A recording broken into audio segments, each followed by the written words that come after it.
show you how to make delicious Korean multigrain rice using your trusty rice cooker.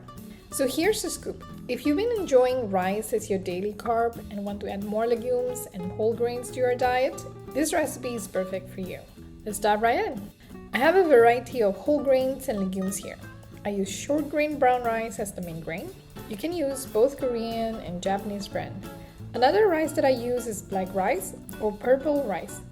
This rice is high in antioxidant that you might not want to miss, but this will just be a couple of tablespoons to get that nice purple color.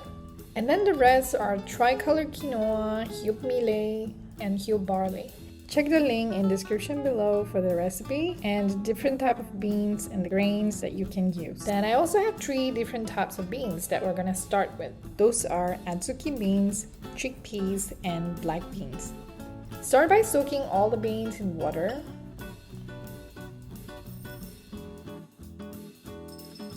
I suggest to soak the beans overnight, about 12 hours. This will help to ease the digestion and most importantly to soften the beans long enough that it takes the same time to cook with the rest of the grain in the rice cooker.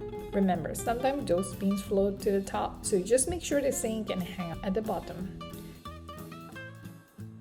On the next day, an hour before your beans are ready, grab a bowl and mix all the grains together. I'm using rice cooker cup to measure the rice. And for this recipe, I'm using 1 cup of brown rice. And then adding millet to the bowl.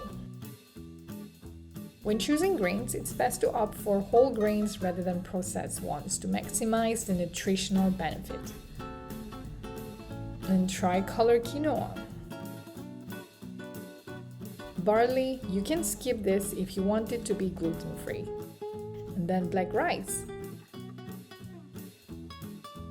Now that we have all the grains in a bowl, I'm going to bring it to rinse.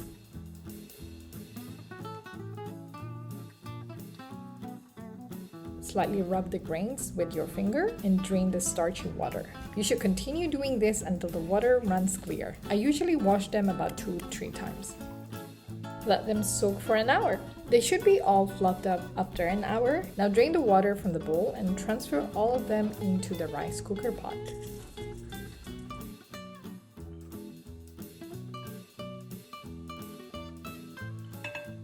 And now for the final touch. Add water into the rice cooker and a pinch of salt for taste. Now all that's left to do is let your rice cooker work its magic. Cook on the brown rice setting. Mine usually takes about an hour to cook, but it may vary depending on your cooker. And there you have it, a hearty and wholesome Korean multigrain rice. You can eat it any side dish, it's perfect with kimchi, or as a bowl of rice to your bibimbap or any other food. It's the best way to add variety to your diet while keeping it simple and delicious. Till next time!